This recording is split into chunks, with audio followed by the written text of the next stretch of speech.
सुन के।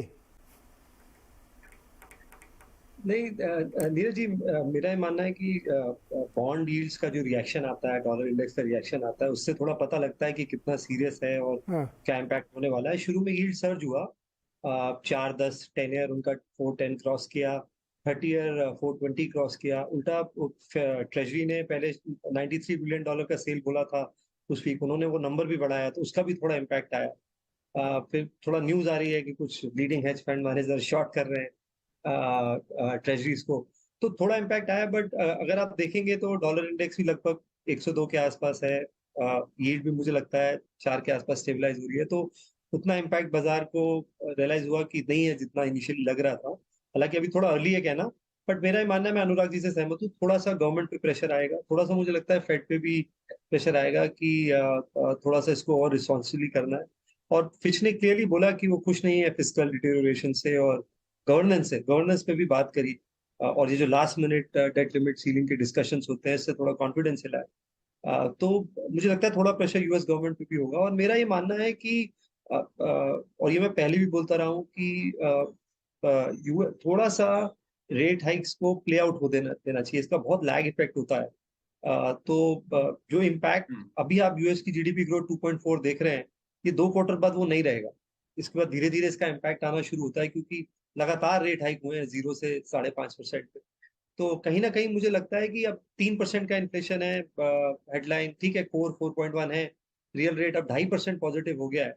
तो हम कहीं उस पीक रेट्स की तरफ हैं, हो सकता है 25 पैसा और हो कहने को, बट हम पीक रेट्स की तरफ हैं, तो बाजार फॉरवर्ड लुकिंग है। तो यूएस मार्केट ने जो इक्विटी मार्केट के नजरिए से मैं आपको बात करूँ, जो मार्केट को एक डर था रिसेशन का, वो मुझे लगता है थोड़ा कम हुआ है। उस लग रहा है कि क्लियरली इकोनॉमिक स्ट्रेंथ अच्छी है, और जो लैंडिंग है थोड़ा सॉफ्ट होगी। इमर्जिंग मार्केट्स पे भी जो पहले इम्पैक्ट आया था 2011 वाला, वैसा देखने को नहीं मिला। हमारा 10 ईयर एक्चुअली आज फ्लैट बंद हुआ है, 7.19 पे बंद हुआ। राइट। तो हाँ, पुराने तरीके से इसको कंपेयर करना मेरे हिसाब से सही नहीं होगा। मैं ये मानता हूँ कि इंडियन मार्केट्स, उसमें आगे चर्चा करेंगे। हमारे अपने फंडामेंटल्स बहुत स्ट्रांग है, मैं पहले भी बोलता रहा हूँ, आगे भी बोलूंगा।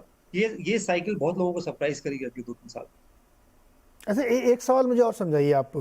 गुरमीत, आप चूंकि बैंक में बहुत लंबे समय तक काम कर चुके हैं, जब फिच ये चिंता कर रहा है कि आपका डेट मैनेज नहीं हो रहा, गवर्नेंस पे मतलब आप बहुत पॉलिसीज इस तरह की लेके आ रहे हैं जो पॉपुलर है, उस पर पैसे बहुत खर्च कर रहे हैं, ऐसे में फेड के पास क्या चॉइस है? तो मुझे तो लगता है कि 25 जो अभी सितंबर की बात हो रही है उसके बाद भी और हाइक हो सकती है। कैसे आप मैनेज करेंगे? आपके पास चॉइस ही क्या है? मुझे नहीं लगता है नीरज जी, क्योंकि आप इन्फ्लेशन का आंकड़ा आएगा अगस्त का, देखिए कि कंटिन्यूअसली कम हो रहा है, हेडलाइन हाँ। ऑलरेडी 3% पे है, और थोड़ा लैग इफेक्ट भी देखना पड़ेगा। दूसरा, इंटरेस्ट पेमेंट उनका $1 ट्रिलियन पहुंच गया है साल का। हाँ।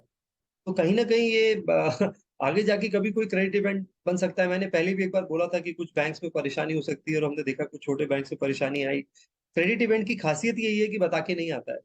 और हिस्ट्री है, यूएस फेड ने जब भी इंटरेस्ट रेट्स इंक्रीज करे हैं, जब भी स्टीपली करे हैं, कभी हमेशा जो उसका एंड हुआ है क्रेडिट इवेंट से हुआ है।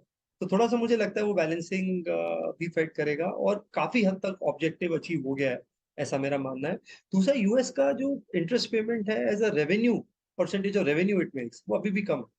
तो $1 ट्रिलियन अपने आप में नंबर बड़ा लगता है, but as a percentage of revenue जो है वो कम है। तो मुझे लगता है, ये मेरा पर्सनल मानना है कि आइडियली हम लगभग पीक पे है, मतलब इससे और रिटाइट मुझे नहीं लगता कि होना चाहिए। ओके, ये रिलीफ की बात है।